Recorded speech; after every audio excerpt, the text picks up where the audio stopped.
Muy buenas tardes, tengan todos los oyentes. El día de hoy, a nombre del Comité de Atención Integral en Salud, CEPA y CIEMBE, y también el Comité Permanente de Atención Integral en Salud de la Sociedad Científica de Estudiantes de Medicina de Cayali, tienen el agrado de invitarlos a participar en esta honorable ponencia que se va a realizar en estos momentos acerca del cáncer de cuello uterino, vacunación contra el virus de papiloma humano, para lo cual tenemos de invitado al doctor Luis Ángel Zamora de los Godos Urcia, que va a llevar a cabo esta ponencia. Muy buenas tardes, doctor. Puede iniciar. ¿Qué tal? Buenas tardes.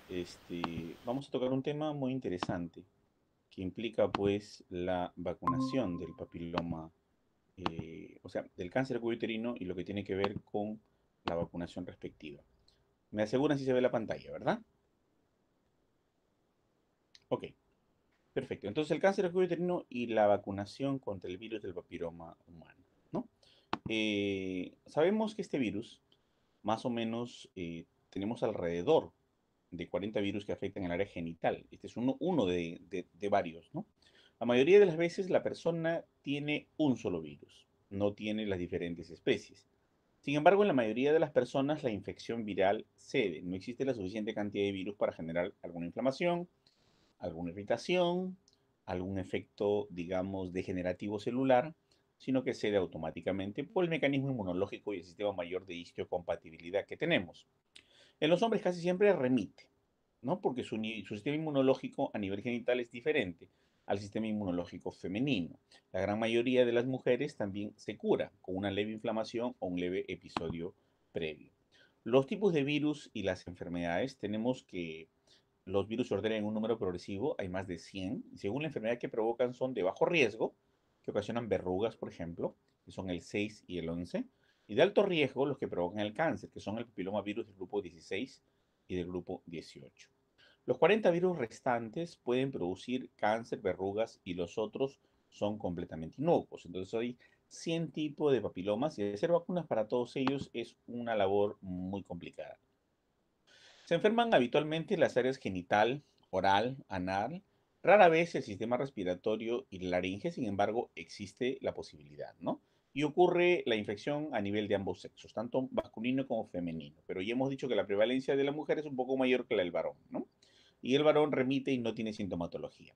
La infección puede ocurrir desde que nace, ¿no? Por un contagio directamente por el canal vaginal intraparto hasta cualquier periodo, hasta la muerte, hasta el final de nuestra vida, ¿no? Entonces acá tenemos la estructura en 3 dimensiones del papiloma y acá tenemos una microfotografía con microscopio electrónico, ¿no? Donde podemos observar cómo es el papiloma. Esta infección se contrae, ¿no? Por vía sexual, ya sea hetero o homosexual, o por vía no sexual, de madre e hijo durante el nacimiento, como les había explicado hace un rato. Esta enfermedad se percibe, a pesar de estar infectados por los virus, la mayoría de las personas carecen de molestias, en especial los varones, como les comentaba, que son, digamos, más resistentes y funciona diferente y positivamente el sistema de mayor de histocompatibilidad. En este sentido, los natural killer y todos los glóbulos blancos, ¿no? Que pueden entrar en el sistema de inmunología humana, como el linfocito T, el linfocito B, ¿no? Funcionan de manera eficiente, mucho mejor que en la mujer. ¿Ok? Por lo tanto, este es un virus que aparentemente tiene mayor susceptibilidad por la edad femenina, así como el COVID tiene mayor susceptibilidad al sexo masculino debido al ACE2, a una mayor cantidad en la grasa abdominal, el papilomavirus tiene mayor inclinación o susceptibilidad hacia la mujer. Entonces, si aparecen datos, será posterior a semanas o meses después del contacto sexual, ¿no? Esto aparece mucho después y obviamente aparecen algunos signos y síntomas que producen molestias o fastidios. En pocas personas la infección se hace crónica, ¿no? Y provoca cáncer. No es en la mayoría. En el caso de la infección por virus de bajo riesgo, ¿no? Se observan verrugas redondeadas en forma de cresta, ¿no? En el área anogenital, en el área respiratoria también, lesiones benignas que generalmente se curan o pueden ser recurrentes o puedes eliminarlas con nitrato de plata, puedes generar algún tipo de condiloma, ¿no? Entonces, cuando vemos en el caso de la infección por alto riesgo, esto puede desarrollar un cáncer. O sea, los virus de alto riesgo que habíamos mencionado, que es el del grupo 16 y del grupo 18 y algunos otros. ¿Ok? Y estos que desarrollan cáncer, desarrollan, por ejemplo, cáncer de cuello uterino en el 100% de los casos, en el caso del ano 90%, a nivel vulvar 40%, vaginal 40%, a nivel peniano 40% y a nivel de la cavidad oral y laringe en el 12% de los casos. Acá estamos viendo pues una diseminación de un cáncer, ¿no?, cervical bastante avanzado, ¿no? ¿Cómo se hace el diagnóstico? En primer lugar, para mujeres existe el examen ginecológico, ¿no? Se hace la tinción del Papa Nicolau, ya sea por el mecanismo de espátula de aire o por citobrash, ¿no? En cualquiera de las dos formas podemos identificar adecuadamente y en un momento óptimo, ¿no?, la neoplasia interpetelar cervical por un esparcido a nivel de lámina portaobjeto, ¿no? Colocando un fijador y luego observarlo al microscopio, ¿no? Es un examen bastante sencillo, bastante fácil, ¿no? También se puede hacer con la prueba del ácido acético para poder ver la tinción y la forma como cambia la coloración del cuello uterino para poder identificar la posibilidad de que exista este papiloma. Por colposcopía es otra opción, o por biopsia o examen de ADN para identificar el virus. En cuanto a la sangre, podemos hacer una PCR similar a la que se hace en el COVID, ¿no? E identificamos el papiloma. Bueno, acá tenemos una toma de muestra de tinción de Papa Nicolau con el citobrach, ¿no?, que es una pequeña espátula con un pequeño algodón en la parte superior. Sacamos una muestra eh, intracervical y luego se hace un frotis, una tinción y se puede observar, ¿no? La otra opción es por una toma de biopsia, ¿no? Para poder identificar cuando hay una sospecha positiva de Papa Nicolau, sacamos una biopsia y podemos hacer esa identificación. En los hombres podemos trabajarlo de dos maneras, ¿no? A nivel gabinete, o sea, en consultorio, en camilla, con raspado uretral, es una opción también, similar al Papa Nicolau en la mujer, con un citobrush, ¿ok? O con un cepillado de pene y escroto, una biopsia de pene y escroto y una prueba de ADN para identificar el virus también, ¿no? Y en sangre, en el mismo mecanismo con el PCR para identificar este virus. ¿Cómo se previene entonces el cáncer que es originado por el virus del papiloma, ¿no? En primer lugar, tenemos dos niveles de prevención, la prevención primaria y la prevención secundaria. Cuando hablamos de la prevención primaria, hablamos de los tumores con programas eficaces. Por ejemplo, el hepatocarcinoma primario, con la vacuna, ¿no?, de la hepatitis B. Y el otro muy eficiente que se ha utilizado en los últimos tiempos, que es la vacuna del VPH, del virus papilomas humano, para la prevención del cáncer de cuello uterino.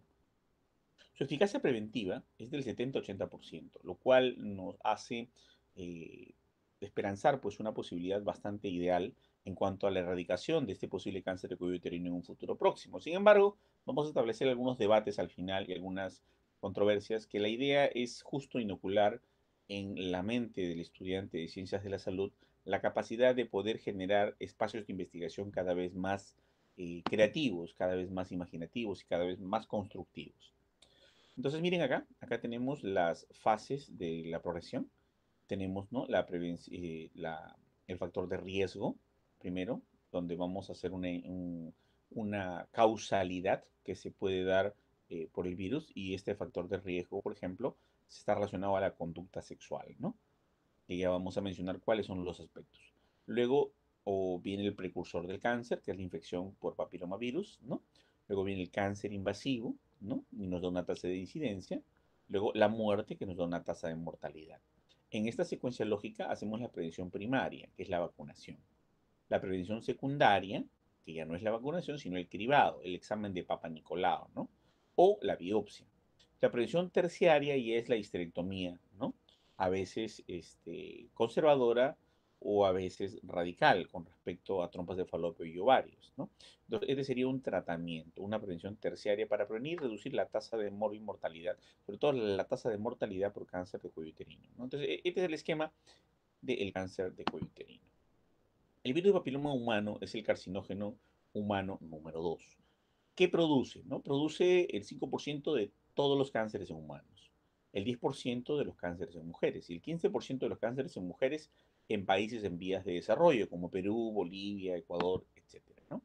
Como el virus de papiloma humano es causa necesaria de cáncer invasivo y cáncer de cuello del útero en todo el mundo. Cuando yo me refiero a causa necesaria, estamos hablando de la relación factorial epidemiológica de niveles de causalidad. Si ustedes estudiaron en alguna oportunidad de epidemiología, tuvieron que establecer cuatro factores causales importantes. Una que es la causa determinística, otra que es la causa necesaria pero no suficiente, otra que es la causa suficiente pero no necesaria, y la otra es la causa probabilística. Cuando hablamos de VPH, de virus papilomas humano, estamos hablando de que es una causa definitivamente necesaria y suficiente. Por lo tanto, es una causa determinística de cáncer de cuello uterino. Y esta situación es irrefutable de que el virus, al transmitirse por la actividad sexual, en eh, digamos, en prioridad, porque puede accederse de otras formas, ¿no? Este sería un determinante de un cáncer invasivo. Entonces, la prevalencia del DNA de papiloma virus humano en más de 1000 biopsias, en un trabajo que se hizo en España, ¿no? Reporta que el cáncer de cuello uterino que diga en Europa, en 22 países fue del 99.7%.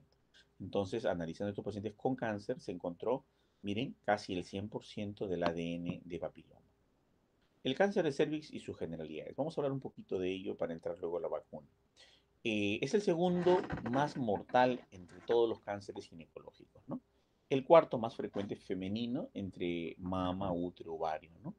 5.3% le da a la raza caucásica, 14% a la raza afroamericana y un 40% a las razas latinas, ¿no?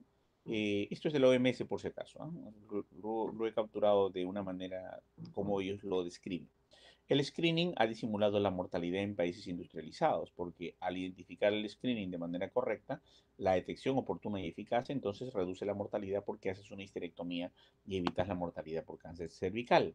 ¿Qué proporción de mujeres están infectadas por papiloma desarrollan el cáncer? ¿No? Como habíamos dicho, menos del 5% de las mujeres con infección acaban desarrollando el cáncer, porque el propio sistema inmune es capaz de mantener al virus bajo control, ¿no? Así como tenemos un herpes simplex tipo 1, que le llaman algunos la medula de araña o boquera, ¿no? Y que le da en su niñez o en cualquier periodo de insolación o cualquier periodo de estrés elevado, y el sistema inmunológico nuestro nos permite tenerlo controlado para que no haga ninguna reacción mayor a la necesaria y haga daño, igual, en la mayoría de los casos de papilomavirus se mantienen controlados. Sin embargo, eh, el papiloma afecta no porque lo tengamos o no lo tengamos, sino por el momento en que lo tengamos. Entonces, hay factores de riesgo para desarrollar el cáncer de cuello uterino de acuerdo al momento en que se adquirió el papiloma del virus humano.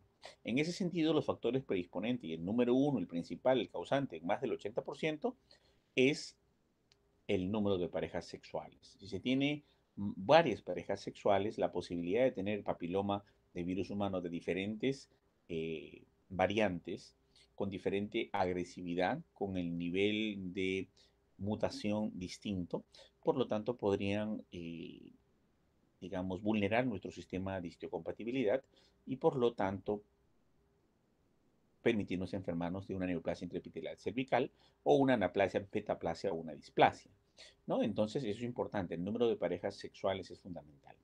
Es el riesgo número uno.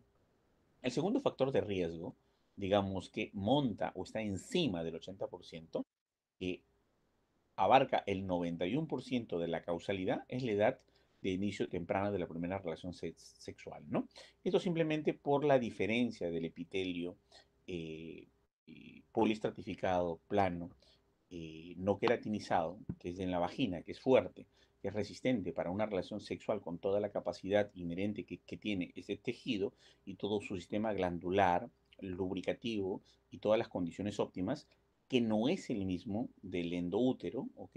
O sea, del endometrio, y por lo tanto, cuando la mujer todavía no tiene los 14 años de edad, todavía no llega a los 14 años de edad, o incluso algunas todavía cuando no llegan a los 13 años de edad, ¿qué ocurre? El epitelio endouterino o el endometrio es externo, está por fuera del cuello del útero y está ocupando el tercio inferior profundo de la vagina. Entonces, a medida que pasa la edad, a medida que la mujer madura sexualmente, este epitelio endometrial va reduciéndose, va reduciéndose, va reduciéndose hasta lograr que se invagine por completo dentro del cervix. Y al cervix, el cuello uterino, tapa por completo en el tejido exterior a el endometrio y por lo tanto no hay exposición.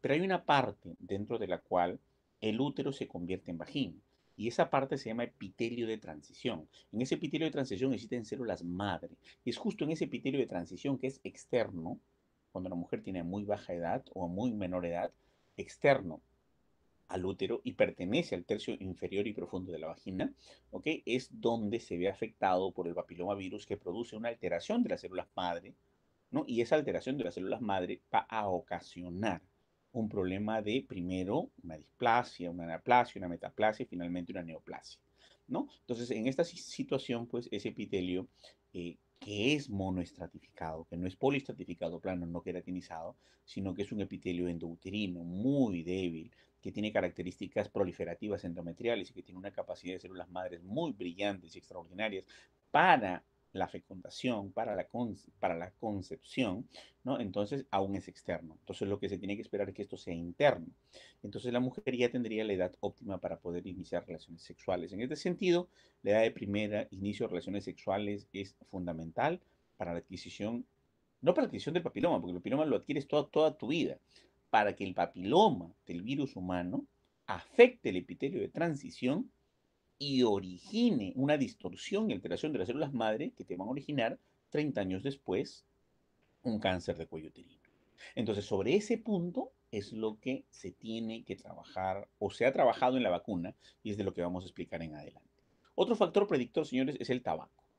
Otro factor predictor o un factor de riesgo importante es el uso de anticonceptivos orales, porque al incrementar o al variar el nivel hormonal puede retrasar o retardar esta evolución, maduración e invaginación del epitelio de transición que le estaba hablando, ¿no? La existencia de otras enfermedades de transmisión sexual, por ejemplo, candidiasis, vaginitis, tricomoniasis, gonorrea, ¿no? Y algunas otras que ustedes ya conocen, como sífilis, herpes, etcétera, ¿no? Herpes tipo 2, ¿no? Y obviamente tener inmunosupresión. La inmunodepresión, como el VIH-Sida, o algunos tipos de inmunosupresión, como el síndrome de la burbuja, o una alteración del sistema de los monocitos o una alteración del sistema de los linfocitos T o de los natural killer, también puede predisponer como factor de riesgo para producir esta neoplasia intraepitelar cervical afectada por papilomavirus. Entonces, vamos a hablar un poquito acerca de el modelo actual, acerca de la causalidad, ¿no? Acá tenemos, en primer lugar, que viene el papilomavirus. La idea es que no haya la exposición, pero una vez que ya se da la exposición, tenemos un periodo variable de menos 2 años aproximadamente, donde la variable puede ocurrir en menor de un año y podemos tener una infección transitoria o una infección de grado displasia con neoplasia intraepitelar cervical tipo 1. Bueno, hasta aquí no sale citología normal. En el Papa Nicolau no sale absolutamente nada, ¿no? Entonces infectó el papiloma en el epitelio de transición, en las condiciones que ya les expliqué, ¿no? Entonces luego aumenta esto un alto grado de displasia con una neoplasia intraepitelar cervical grado 2, ¿no? Y cuando estamos en grado 2 y grado 3, ya hablamos de cáncer cervical invasivo, ¿no? En el grado 3, pero del 2 evoluciona al 3. Entonces, ¿cuál es el asunto? En esta brecha que tenemos el grado 2, es donde se identifica el Papa Nicolau para prevenir que vaya al grado 3 y se ocurra un cáncer invasivo. O sea, es muy poco el periodo de tiempo. Es por eso que se le da una frecuencia y periodicidad de la utilidad del uso del Papa Nicolau como mecanismo preventivo secundario para que se identifique adecuadamente la neoplasia intraepitelial cervical cuando pasó de grado 1 a grado 2. Una vez que se identifica, se hacen los mecanismos necesarios de tratamiento y evitas que se dé el cáncer de cuello uterino. Los criterios clínicos de valoración y eficacia. Fíjense acá, tenemos una infección pasajera. En primer lugar, si te da una infección por VIH, tu sistema de histocompatibilidad lo solucionó, no hubo mayor problema, no tuvo ninguna dificultad y de una infección pasajera. Pero, ¿qué ocurre si esto es en un periodo de exposición menor a un año? Pero, ¿qué pasa si hay un periodo de exposición mayor a 2 años? O sea, a veces hay múltiples parejas sexuales, a veces hay mayor exposición al riesgo o a muy temprana edad, ¿no? Como les había comentado, entonces hay una infección persistente. ¿No? Da los 2 a 5 años, da una neoplasia intraepitelar cervical de 4 a 5, el nivel 1, a los 4 a 5 años da un nivel 2, de los 9 a 15 años del nivel 3 y del cáncer invasivo. El objetivo es la eficacia del programa, ¿no? De la vacuna tetravalente de los tipos 6, 11, 16 y 18, ¿no? Demostrar la prevención de que el paso de la neoplasia epitelial cervical 2, ¿no? Están asociados al VPH y por lo tanto es bloquear aquí, ¿no? Bloquear aquí. Entonces, nuestro sistema de histocompatibilidad trataría de intervenir aquí. Nuestros sistemas de defensas harían que esto no evolucione y el VPH no siga progresando la enfermedad. Ese es el modelo. Pero ¿cuál es la magnitud, señores, del problema? Miren cómo ha venido creciendo el cáncer de cuello uterino a través del tiempo, ¿no? Acá tenemos el desarrollo en regiones desarrolladas del mundo, ¿ok? El primer mundo. El cáncer de cuello uterino siempre ha mantenido una tasa muy estable, no se ha incrementado, ha sido muy pareja. Pero miren los países en vías de desarrollo, como Perú, Haití, Ecuador, Bolivia, Sri Lanka, Biafra, Congo Belga, Sierra Leona, ¿no? Miren cómo ha sido el incremento del cáncer de cuello uterino enorme por la reducción del inicio por la reducción de la edad de inicio de las relaciones sexuales y sobre todo por la poliandría, ¿no? Por la poliandría o por la multiparidad en algunas zonas altoandinas. Se supone que estos factores de riesgo se reducirían, esto obviamente reduciría, ¿no? Entonces, ante esta situación, pues hay un evidente factores de riesgo persistentes que no lo podemos controlar dando charlas o conversando, porque la gente no va a cambiar su comportamiento, ni su manera de actuar, ni su actitud, ni su forma de entender el mundo, ni su cosmovisión por una charla o una terapia. Entonces, por lo tanto, lo que tenemos que hacer es darle una vacuna. Y es la vacuna la que va a hacer el cambio de la situación a nivel mundial, ¿no? Fíjense acá, por ejemplo, con lo que respecta al desarrollo de las regiones desarrolladas, ¿no? Y las regiones en vías de desarrollo, ¿no? Las regiones desarrolladas, fíjense cómo ha ido evolucionando, ¿no? La detección del papiloma virus humano, ¿no? Con respecto a la eficacia del rango de las vacunas. Y fíjense, ¿no? A la edad de 5 años, 19, 18, 20, hasta los 80 años, la cantidad de personas que han ido afectándose con respecto a la anticipación y la eficacia de las vacunas.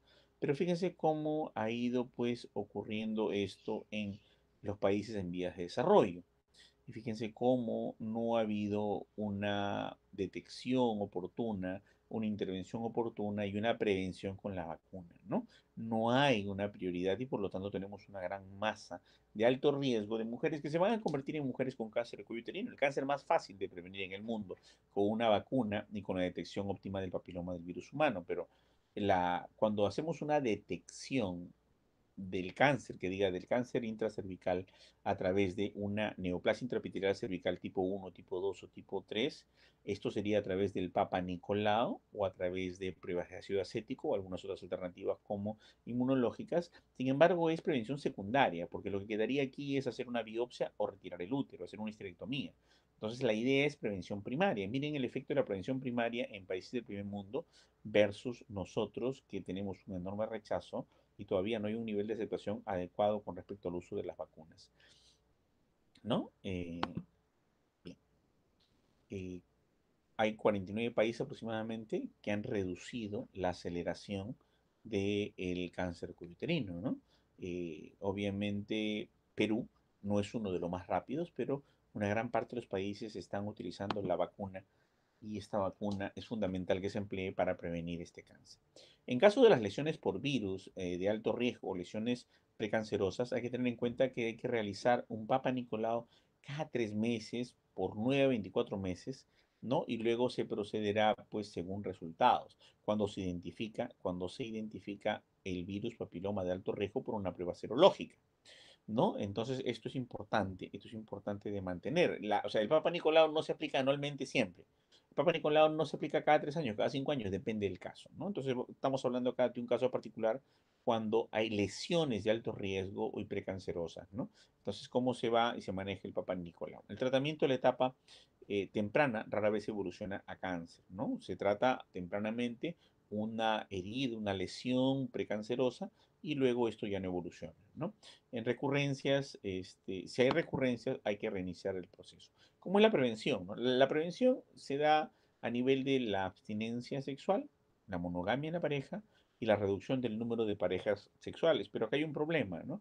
Tú no, como les decía hace un rato, tú no puedes luchar, enfrentar cambiar la mentalidad de las personas ni cambiar su cosmovisión.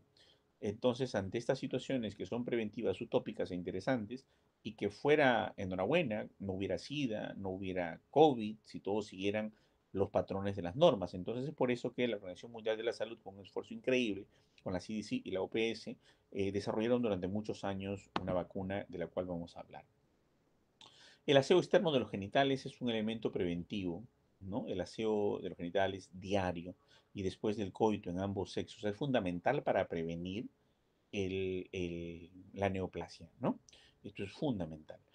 O la infección por el papiloma, ¿no? En el hombre, la limpieza con retracción prepucial también es muy importante. La micción después del coito es fundamental para evitar que vaya a las zonas urogenitales, ¿no? Sobre todo a la zona uretral, ¿no? La circuncisión masculina es un elemento preventivo, porque no hay una acumulación del papiloma a nivel de la retracción prepucial. Y la recomendación siempre, esto es para todo, el uso del preservativo, sobre todo con parejas nuevas. El preservativo femenino, ¿no? Ya saben cómo se identifica. Ya ustedes han recibido varias capacitaciones sobre esto, lo han conocido en diferentes charlas de planificación familiar, ¿no? Se hace una introducción y bueno, si el hombre no quiere utilizar el preservativo masculino y es una nueva pareja a la cual se está conociendo y no hay un diagnóstico previo de su historial, entonces hay que cuidarse, ¿no? Y la mujer tiene el empoderamiento. Ahora vamos a hablar un poquito de la vacuna, ¿no? ¿Cómo se desarrolla la vacuna? Para trabajar esto nos hemos basado en la American Society for Colposcopy and Cervical Pathology, el Centro para el Control de Prevención de Enfermedades de Estados Unidos, que es la CDC, American Cancer Society, la OMS y la FASO. El virus de papiloma humano, como les decía yo, hay más de 100 especies y vamos a puntualizar ahora el efecto con la vacuna. De esas 40 cepas que producen verrugas genitales, alteraciones de células cervicales uterinas, los oncogénicos son estos que ya los detallo acá más puntualmente. El 16 y 18 son los más letales y más oncogénicos. Sin embargo, tenemos el 31, el 33, 35, 39, 45, 51, 52, 56, 58, 59, 68 y 69, que son todos en su categoría oncogénicos.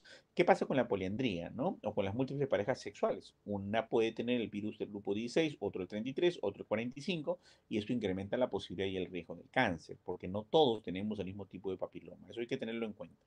El contagio o contacto directo piel con piel en las relaciones sexuales, ¿no? Las portadoras o portadores pueden o no pueden tener síntomas. Y este es más o menos cómo trabaja el sistema inmune. Miren la historia natural del cáncer de cuello uterino. Acá tenemos, por ejemplo, un cervix normal, ¿no? Como estábamos analizando al inicio. Viene la infección del papilomavirus, ¿no? Al 85% evoluciona 2 a 3 años, ¿no? Hay cambios relativos, ¿no? A la exposición del papiloma. Luego, el 15% progresa en 3 o 4 años, ¿no? Y pasan de lesiones de bajo grado a lesiones de alto grado, ¿no? El papiloma de virus tiene un alto riesgo, 16 y 18, más los cofactores como la promiscuidad, el inicio temprano de relaciones sexuales, etcétera, etcétera, va a ocasionar que estas lesiones de bajo riesgo pasen a alto riesgo y finalmente por un cáncer invasor, que de ese 30-70% progresa en aproximadamente unos 10 años. Entonces miren cómo hay una evolución que tiene que ver con los hábitos y la conducta.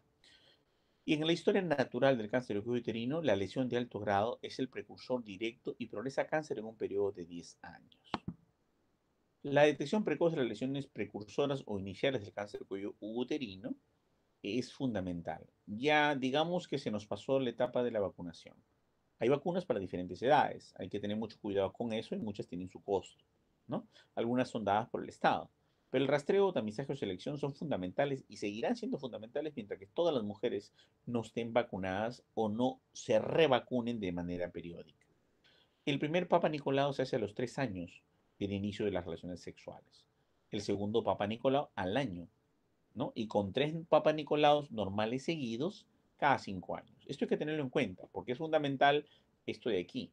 La mayoría de las personas trata de tomar una rutina generalizada. Anualmente me voy a hacer mi Papa Nicolau. Entonces, como es muy molestoso, muy incómodo hacérselo anualmente, entonces pues lo abandonan mejor y ya no se lo hacen. Entonces, hay que tener en cuenta esto, ¿ya? Que si el Papa Nicolau es normal, ¿no? Con 3 seguidos y hay que hacerlo de acá a 5 años. Son protocolos de la OMS, Organización Mundial de la Salud, señores. Los siguientes, cada 2 o 3 años, hasta que se cumpla 45 años. Una vez que se cumple 45 años, ya la periodicidad va a variar. Entonces, ya habíamos dicho, solamente hacemos un recordaris, ¿no? Que el cáncer de cuello uterino, como factores principales, está la inmunidad, ¿no? El papiloma, el virus papiloma humano de alto riesgo es un factor necesario, pero no suficiente en el desarrollo del cáncer cervical, porque necesito factores de riesgo, factores asociados, ¿no? Es una causa necesaria, pero se va a volver causa suficiente, ¿no? Si es que yo tengo una conducta sexual y reproductiva, un factor biológico que coadyuve a ello. Inicio relaciones sexuales a temprana edad, generalmente antes de los 14 años, múltiples parejas sexuales, ¿no? O sea, no significa que múltiples al mismo tiempo, significa múltiples, muchas parejas que he tenido durante mi vida sexual, ¿no? Dícese que la mujer tiene un alto riesgo cuando ya cuenta 10 parejas sexuales para arriba. Y prácticamente hay que hacer todo el mecanismo de tamizaje para poder hacer la identificación de los potenciales riesgos. El alto número de embarazos. ¿Por qué? Porque el cuello uterino se está abriendo y se está exponiendo, ¿no? Se está exponiendo ese epitelio de transición al medio ambiente, ¿no? Los biológicos, ¿no? Como el virus herpes simplex tipo 2, la clamidia trachomatis, el VIH-Sida y el tabaquismo. Entonces, este cáncer de cuello lo tratamos o prevenimos. Esto ya lo hemos visto. Entonces, la vacuna puede tener dos opciones. En el mercado tenemos dos opciones, ¿no? La tetravalente y la bivalente. La tetravalente es conocida como Gardasil, ¿no? La bivalente está conocida como Cervarix, ¿no? La tetravalente o Gardasil tiene cepas, trabaja enfrente a las cepas 16, 18, 6 y 11. Y la bivalente trabaja con las cepas solo 16 y 18.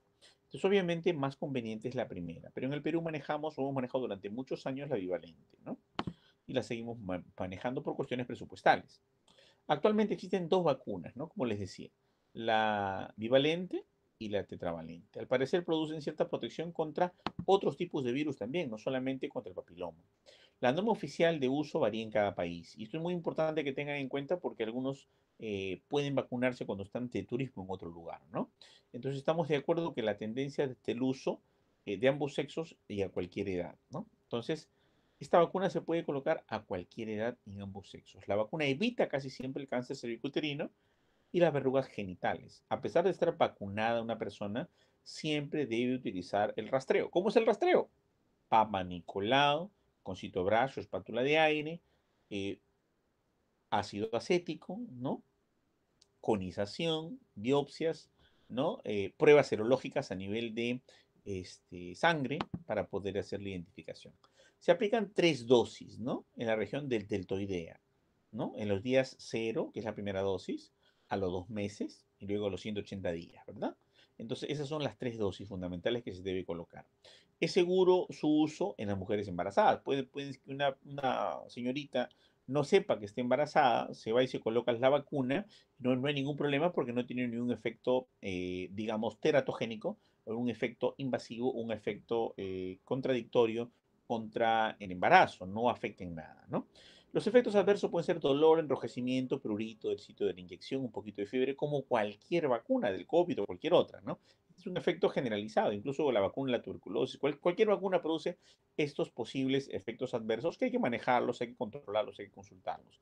La aplicación siempre es con cautela en inmunodeprimidos, porque el inmunodeprimido, lamentablemente, como en el COVID, por ejemplo, o como en las vacunas de polio o cualquiera, a veces no sabemos que alguien es inmunodeprimido y le causamos una complicación, ¿no? Le causamos una complicación y hay que atenderlo y manejarlo para que no le afecte. Entonces hay que saber o conocer si tenemos inmunosupresión. El VIH-Sida, obviamente, sí es una manera que lo podemos entender como inmunosupresión, pero algunos tienen inmunosupresión, pero no lo han diagnosticado a tiempo, ¿no? Obviamente también con los problemas con las enfermedades hemorrágicas o trastornos de la coagulación hay que tener mucho cuidado. Entonces, esta vacuna del VPH tiene características, ¿no? La composición está hecha con ADN viral, ¿no? Y la otra composición es que está hecha con el VPH muerto, ¿no? Los efectos adversos son muy escasos, como les comentaba. semejante a un placebo, fiebre, efectos locales, eritema, dolor, y más o menos es de 1,8 por 100.000 que funciona la efectividad aceptable hasta 33 por 100.000, ¿no? Las alergias severas al látex puede ser un problema, ¿no? Como el cobarixo o la levadura del Gardasil, o de repente pueden de alguna manera dar un efecto importante, ¿no? Pero no a la alergia a la vacuna, sino al complemento, al sustituto, ¿no? ¿No? Una vez que está vacunado, de preferencia hay que evitar el embarazo. Embarazada no te causa efectos, pero hay que evitar el embarazo. ¿Ok? La lactancia se puede dar sin mayor problemas. ¿Ok? La vacuna en mujeres, ¿no? Se puede vacunar mujeres de 11 a 12 años, ¿no? Mujeres ¿no? Con el vacunar, ¿no? Siempre hay que vacunar de 11 a 12 años. De 13 a 18 años hay que contemplar la vacuna también, hay que ya analizarla. De 19 a 26 años, el valor de la vacuna como preventivo es dudoso, no se recomienda. De 26 a 45 años, el valor de la vacuna también es dudoso y tampoco se recomienda. Sin embargo, hay estudios que van a entrar en contradicción que les voy a mostrar más adelante. En los varones, es importante para la prevención de verrugas, ¿no? Y cáncer de ano. El valor es dudoso para el cáncer de pene, laringio y la enfermedad de transmisión sexual. No hay un acuerdo para recomendarlo. Sin embargo, en muchos países el hombre se vacuna. Los niños también se vacunan, ¿no? En Europa con la tetravalente, ¿no? Sin ningún problema. Esta es la fuente, señores, de la CDC también, ¿no? Y de la FDA. Las ventajas de la vacuna es que producen una disminución de la mortalidad por cáncer de cuello uterino y un menor número de casos y menos gastos en los tratamientos. La duración, básicamente, de la vacuna no es para siempre. La vacunación, más o menos, tiene una eficacia durante 6 años. Entonces, si el inicio de relaciones sexuales para el epitelio de transición, digamos, se da a los 13 años de edad en una señorita, en una niña vacunada, entonces tiene una protección de 6 años. Entonces, de 13 años más 6 años tendría 19 años. Su epitelio de transición ya habría evolucionado. Naturalmente, la constitución vaginal y la constitución endometrial debería estar en condiciones óptimas y no habría dentro de la vagina ningún tipo de epitelio endometrial. Por lo tanto, no habría ninguna posibilidad del cáncer de cuello uterino. Por eso la eficacia y duración es de 6 años. Entonces, la pregunta es, ¿necesitaría refuerzo? La respuesta es, ¿para qué? Si ya su epitelio de transición está en condiciones adecuadas, es endouterino y solamente hay epitelio por el certificado plano no queratinizado a nivel vaginal. Entonces no habría posibilidad del contagio, ¿no? O que sí se contagia de papilomavirus, pero no desarrollaría el cáncer porque no alteraría las células madre del epitelio de transición. La evaluación, ¿no? Hay que evaluar siempre el impacto a largo plazo. El comportamiento epidemiológico de los otros tipos, ¿no? de papilomas también produce un alto riesgo y hay que evaluarlos. ¿Cuál es, cuál es la desventaja de estas vacunas, ¿no? Es un poquito el costo, ¿no? Y el uso de las cadenas de frío, ¿no? Y otra cosa que cubre solo el 65-70% de los virus de alto riesgo. No los cubre a todos, pero por lo menos es bastante, ¿no? Porque son los más comunes que se transmiten. Y siempre siempre, a pesar de ser vacunada la mujer, y eso hay que tenerlo en cuenta, la vacuna sola no funciona porque puedes encontrar una pareja sexual que tenga aquellos virus de papiloma que no son los que protege la vacuna. Y entonces va a ocurrir la neoplasia intraepitelial cervical grado 1, evoluciona a neoplasia intraepitelial cervical grado 2, hasta neoplasia intraepitelial cervical grado 3 y empieza el cáncer invasivo. Entonces no hay que confiarse, siempre hay que cumplir con todos los parámetros del Papa Nicolau. Eso es indudable y eso no tiene por qué refutarse. Entonces, ¿qué previene esta vacuna? El cáncer cervical, lesiones precancerosas cervicales, vulvares y vaginales. A veces muchas mujeres no necesariamente van a prevenir el cáncer de cuello uterino, pero sí van a prevenir el condiloma acuminado, esas verrugas molestas, fastidiosas, que dan una mala este, un aspecto grotesco, enfermizo a los genitales femeninos, ¿no? Las verrugas genitales propiamente dicho, la reducción de los cambios celulares que provocan la aparición del cáncer cervical también es fundamental. Pueden haber reacciones alérgicas como dificultad para respirar, sibilancia, broncoespasmo, urticaria, ¿no? Y algunos granitos, algunos síntomas eruptivos. Cuando hay esa situación hay que comunicarlo al proveedor, ¿no? Ministerio de Salud, quien haya colocado esa vacuna, ¿no? Sobre todo si esto se agrava, ganglios hinchados, cuello, axila, e ingle, ¿no? Dolor de articulaciones, cansancio y debilidad fuera de lo normal, malestar general, dolor de piernas, falta de aliento, dolor de pecho. Ante esas situaciones hay que comunicarlo porque es alergia al látex, es alergia a otro tipo de condiciones que tiene la vacuna, ¿no? A otro tipo de suspensiones que necesitan para que se puedan mantener. Y al igual que esta vacuna, como cualquier otro componente, podría causar ese tipo de alergia, así que de todas maneras hay que comunicarlo. Entonces, ¿cuáles son las conclusiones al 2013, ¿no? Que se llegaron y que a partir de ahí se tomó como política mundial, global, el uso de la vacunación hasta la fecha, con un énfasis espectacular en las niñas mayores de 10 años de edad. Entonces, todos los estudios y las investigaciones de ahí en adelante hasta la actualidad han dado las conclusiones que yo les voy a mostrar, ¿no? Los estudios de costo-efectividad han recomendado la inmunización contra el papilomavirus humano como un complemento y no como sustituto del rastreo. El rastreo o la detección temprana del cáncer cervical a través de Papa Nicolau jamás va a ser reemplazado. Eso es sumamente importante que se mantenga claro.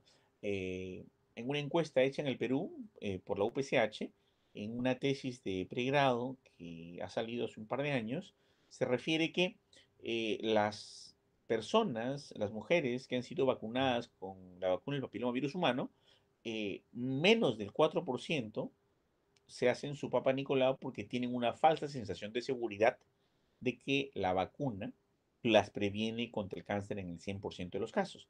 Esto no es así porque hay un 30% de papilomas que no son cubiertos. Y por último, no solo ocurre eso, sino que el periodo es de protección de 6 años. Si se tiene 25 años y se abre el cuello del útero por una multiparidad, entra el papiloma al epitelio de transición. Entonces, y hay otros elementos de riesgo, puede entrar el papiloma dentro del epitelio de transición.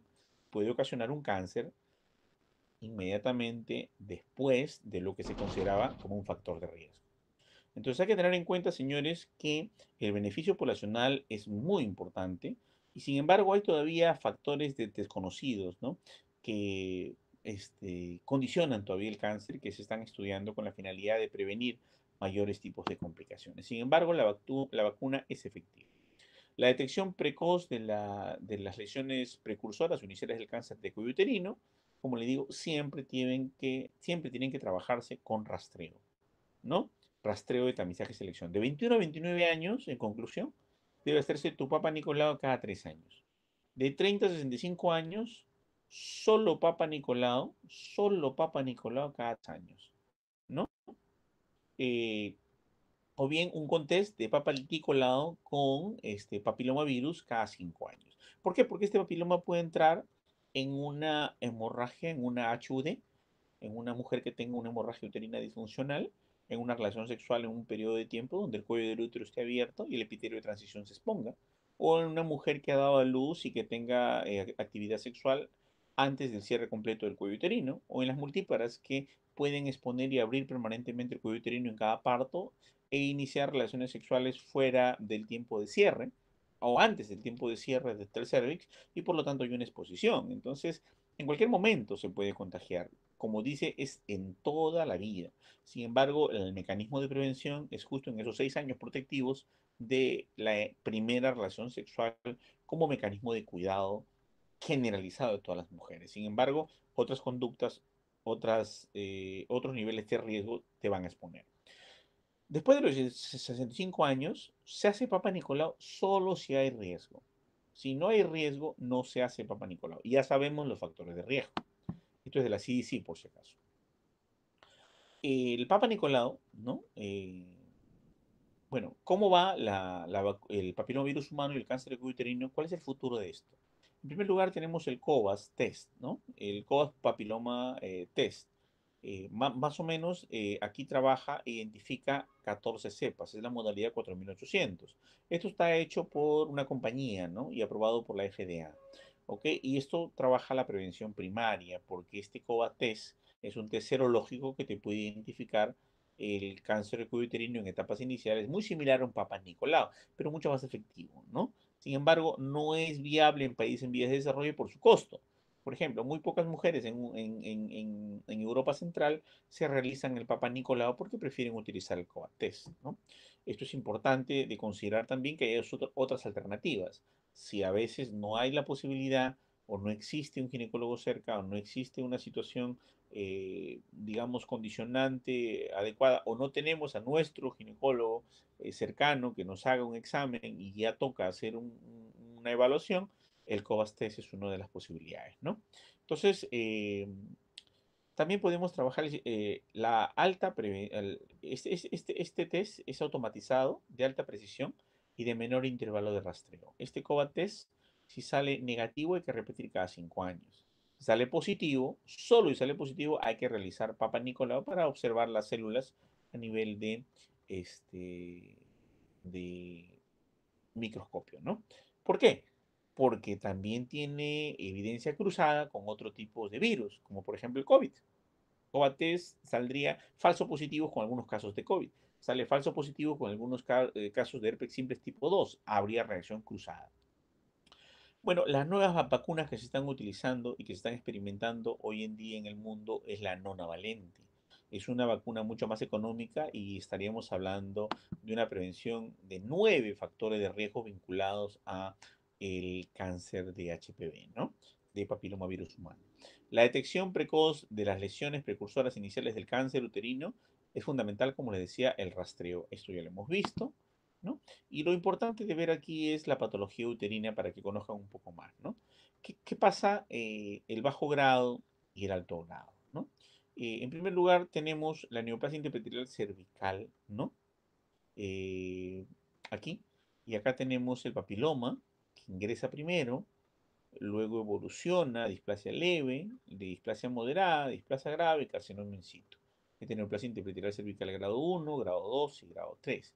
Esto sí es que hay bajo grado de riesgo y acá es alto grado de riesgo. Es un papiloma no tan agresivo y un papiloma agresivo como el 16 y 18. Las lesiones precursoras del cáncer de cervix, como le decía, el cribado y el rastreo es fundamental con Papá Nicolau. La confirmación siempre se hace con biopsia, o sea, ya hicimos un poquito más allá. Ya vemos que el diagnóstico puede ser con Papá Nicolau para identificar como prevención secundaria y si sale positivo vamos a la biopsia, ¿no?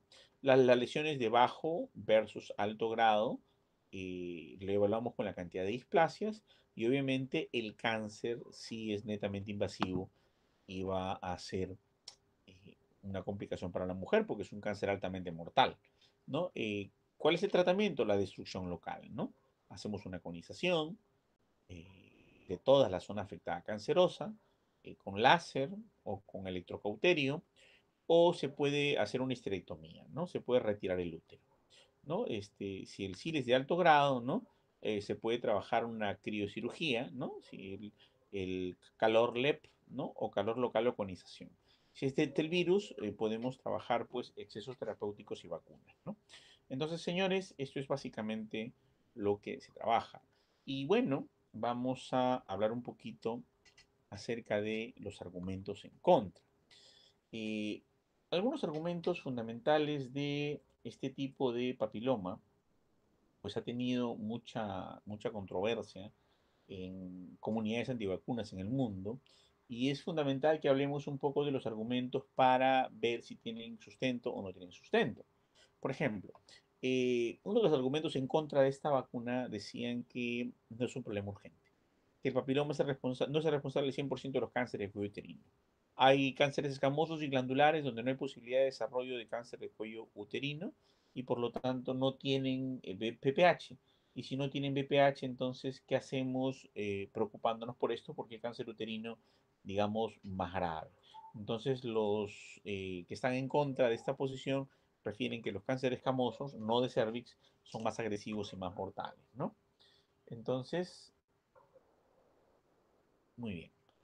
Los argumentos en contra también refieren que la sensibilidad de la citología para NIC3 no supera en el mayor de los casos el 80%, que la cobertura del cribado solo llega al 75% de las mujeres, es oportunista y desigual, que además no hay ningún impacto sobre la incidencia del cáncer escamoso invasor. o incremento anual del orden del 1%. Entonces, obviamente lo comparan con otros tipos de cánceres uterinos bastante graves, pero si podemos evitar el cáncer del cuello uterino, no vamos a compararlo con otro tipo de cáncer como es el escamoso, ¿no? Entonces, sin embargo, algunos científicos se oponen a esta situación debido a que el cáncer escamoso también es un cáncer muy importante que afecta al epitelio columnar endouterino, ¿no? Entonces, la efectividad dentro de 35 años recién vamos a verla porque se ha iniciado hace algunos años la vacunación, entonces recién vamos a poder identificar esto, ¿no?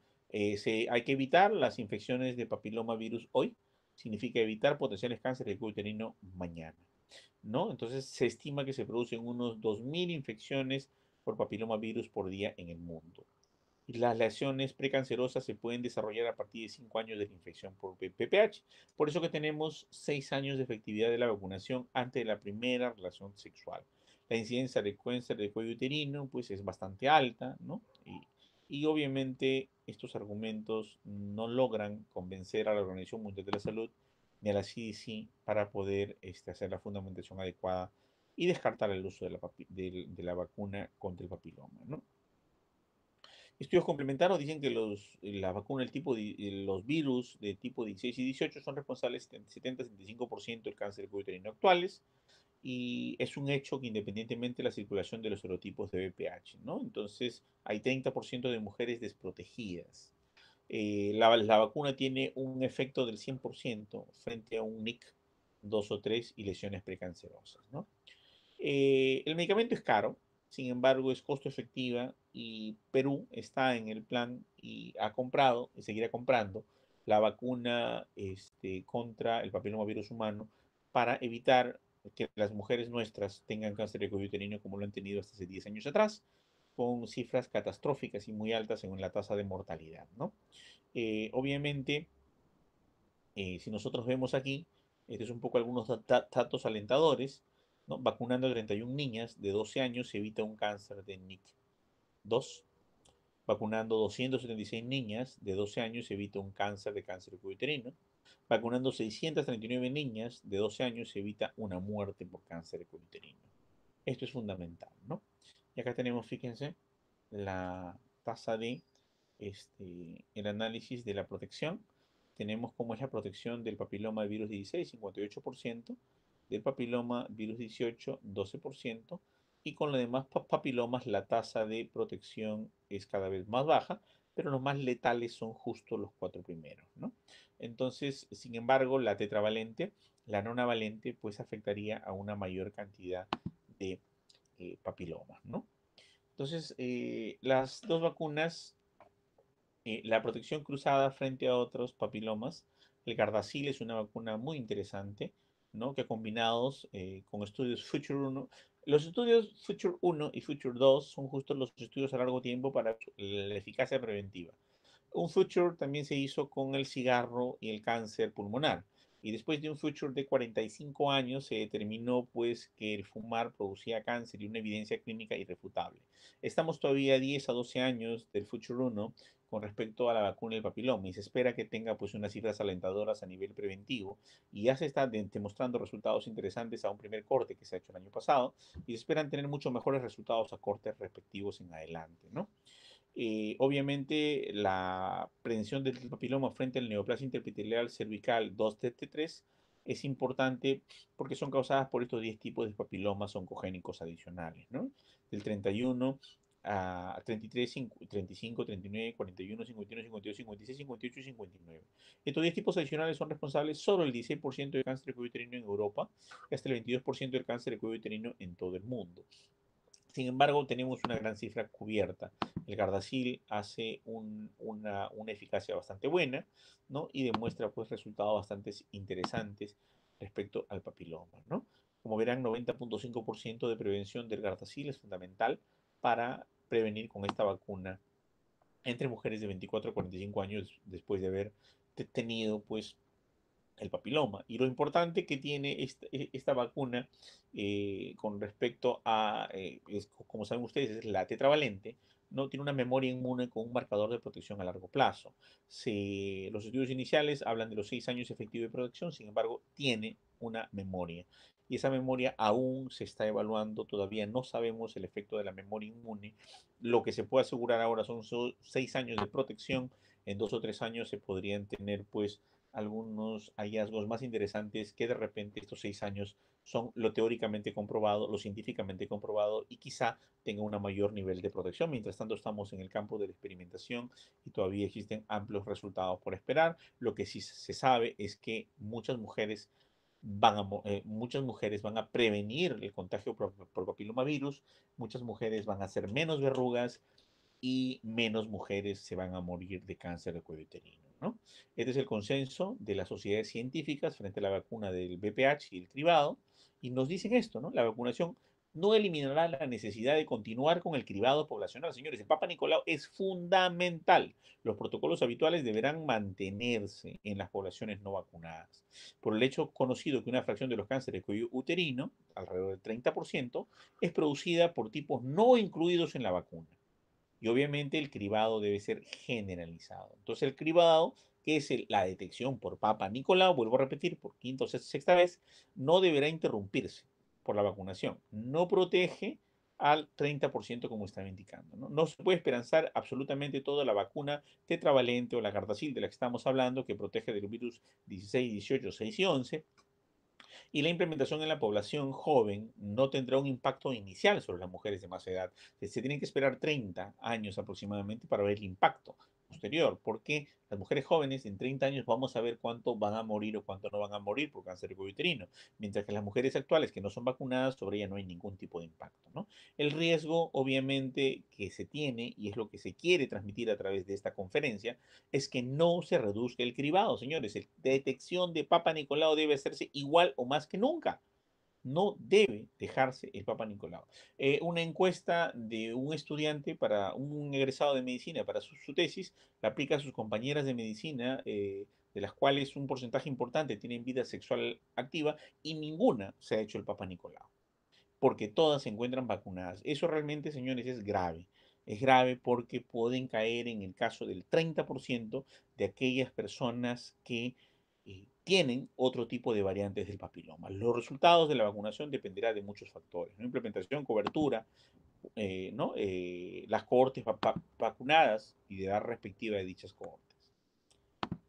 Muy bien, estos son las conclusiones de los eventos científicos, de las sociedades científicas, sobre la eficacia del Gardasil y de las otras, de la tetravalente y de la bivalente, con respecto a la vacunación. Hay un aspecto muy importante con respecto a vacunación en varones que quiero resaltar aquí, porque los varones también argumentaron a nivel mundial que querían vacunarse, sobre todo la comunidad LGTBI, para prevenir el cáncer prostático o para prevenir el cáncer a través de condiloma acuminado, algún tipo de verrugas precancerosas o cancerosas, como cáncer testicular de pene o anal. Entonces, vamos a ver qué es lo que dice el consenso de las sociedades científicas del mundo.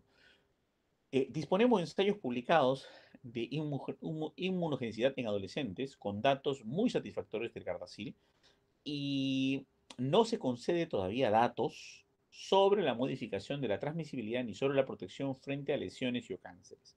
Ambas vacunas tienen un curso de ensayos en varones homo y heterosexuales.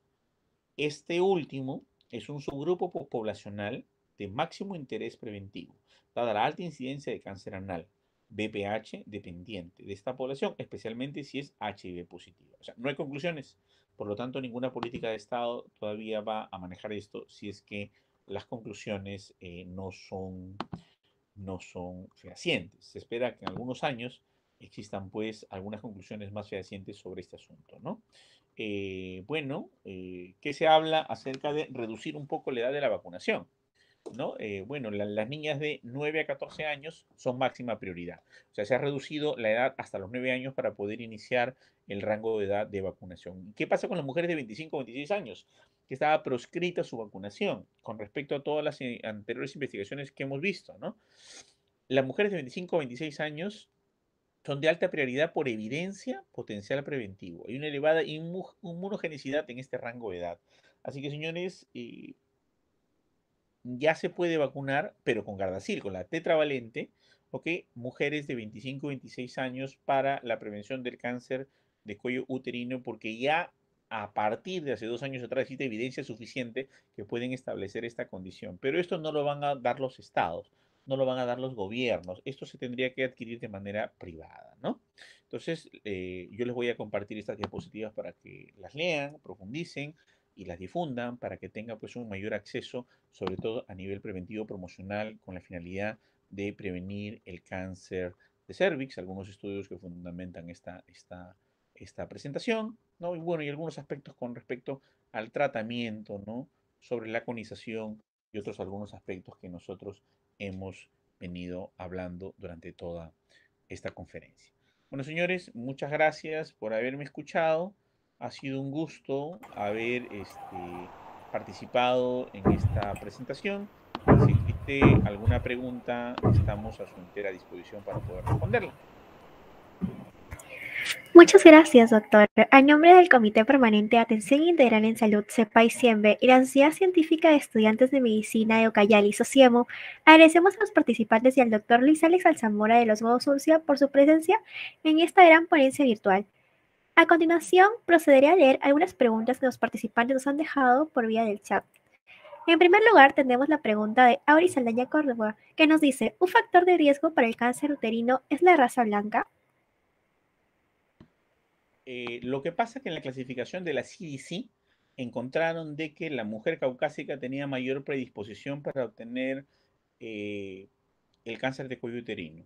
Y ese factor de riesgo se mantiene. La tasa de incidencia y prevalencia de la raza caucásica tiene mayor probabilidad de contagiarse de cáncer de cuello uterino que las latinas o las American African, ¿no?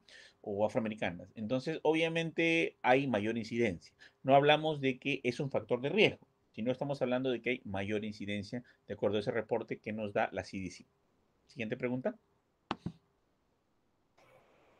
Bueno, luego tenemos a Lucía Hernández que nos dice, entonces si un paciente que no está vacunada y ya presentó síntomas a los 16 y 17 años y después de unos años, tras varios Papá Nicolau sale negativo, ¿ya no se podría vacunar?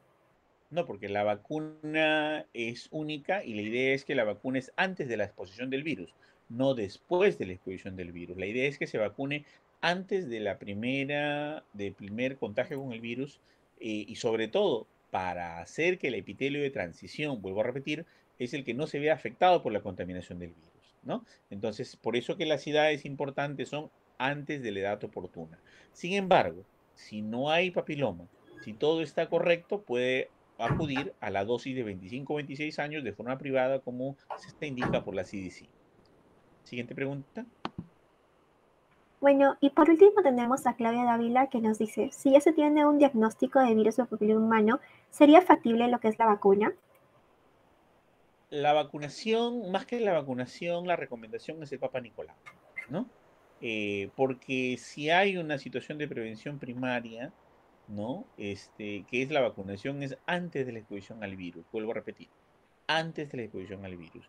Una vez que el virus ya ha tenido exposición y ya las personas han sido contagiadas, entonces ya puede haber habido modificación a nivel del epitelio de transición. Y si hay modificación del epitelio de transición, entonces ya no podemos hacer nada más que esperar que el NIC1 aparezca. Cuando aparece el NIC1 en los papanicolaos periódicos que se hacen las personas, se identifica obviamente si es que existe el cáncer de cuello uterino en esta etapa y se evita que pase a una siguiente etapa. Entonces el cribado es fundamental para la prevención del cáncer. Sin embargo, si hacen un examen exhaustivo, se hace una biopsia exhaustiva, se hace un análisis a nivel de cervix uterino, ¿no? A nivel endometrial, cervical, y se observa que no hay ninguna alteración, ninguna mutación por papiloma, y esto está totalmente no afectada a las células madres, que es un estudio muy costoso, lo cual es poco financiable por el Estado, podría, como una posibilidad, pues iniciar una vacuna. Pero ojo que la vacuna dura 6 años. Por eso, hay que tener en cuenta, en primer lugar, lo que hemos dicho inicialmente. La niña no tiene relaciones sexuales. Ya. Antes del inicio de sus relaciones sexuales, se le coloca su vacuna. para que cuando tenga relaciones sexuales, en este periodo de 6 años, desde los 9 o 10 o 11 o 12 que se le pone la vacuna, hasta que inicia su sexualidad, madure su epitelio cervical, que es externo al útero y está en fondo vaginal. Cuando ese epitelio cervical que está en fondo vaginal se invagina y se mete dentro del cérvix, y el cérvix se cierra y solo existe epitelio polistratificado plano no queratinizado en vagina y toda la parte externa del cérvix, entonces ya la persona tiene la edad suficiente para tener relaciones sexuales y ya el contagio del papiloma no afectaría el epitelio de transición. La lógica es que si la mujer es multípara, también se abre. Si la mujer tiene HUD, hemorragia uterina disfuncional, también se abre y también hay riesgo. Entonces, básicamente la vacuna tiene un fin protectivo y preventor, o preventivo y protector, del cáncer de cuello uterino hacia las niñas que van a empezar su vida sexual activa. Y dura 6 años. Si una persona tiene 20 años, por ejemplo, ¿no? O tiene 18 años, nunca se colocó la vacuna y ya se expuso a este epitelio de transición por el papilomavirus, entonces hay que evaluar con un especialista muy finamente si es recomendable o necesario o no colocarse la vacuna. Lo que hemos visto acá es no, ¿no? Lo que hemos visto no. Pero hay una etapa que se ha demostrado a través de la ciencia, que es los 25 y los 26 años, que es una segunda etapa de posibilidad preventiva, pero que no la financia el Estado, por mecanismos obviamente reproductivos, con ideas del inicio de la vida de la paridad, o sea, donde la mujer se une, decide tener un hijo y todo.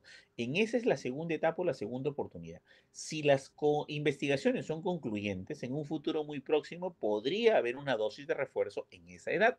Por ahora todavía no hay investigaciones concluyentes, porque toda la política de colocar la vacuna del papilomavirus humano está orientada a que la niña que aún no ha tenido vida sexual activa, se coloque la vacuna para que cuando la inicie esté protegida y no se malogre, no se altere sus células madres de este epitelio de transición entre útero y vagina para que no desarrolle un cáncer de cuello uterino. Esas son las políticas y es a donde hemos estado orientado a hablar en esta investigación. Todo es posible con la ciencia, toda posibilidad se da, pero es puntualmente los programas que están centrados en esta condición para reducir una alta tasa de mortalidad. Yo sé que las dudas existen, las ganas de querer vacunarse a cualquier edad existen. Yo conozco colegas que quieren vacunarse a los 40 años, 45 años, quieren prevenir el cáncer de cuello uterino a cualquier edad, pero hay que tener en cuenta bien el foco del Gardasil, bien en foco de la vacuna tetravalente y la pentavalente, que es esta que estamos observando. Quizá con el surgimiento de la nonavalente de manera pasiva, las políticas cambien. ¿Ok? Gracias. Esa sería la última pregunta. Muchas gracias por su tiempo, doctor Lizalza Zamora de los Huevos Pulsi, a nombre del Comité Permanente de Atención Integral en Salud, CEPAI-CIEMBE y CEPAI-SOCIEMO. Recordar a los participantes que es fundamental llenar lo que sería el paso de lista final. Y sin más que decir, le agradecemos nuevamente, doctor, por su presencia en esta ponencia. Recordar a los participantes que las diapositivas que nos enviará el doctor serán enviadas por el grupo de CEPAIS Internacional. Muchas gracias a todos. Gracias con todos, hasta luego.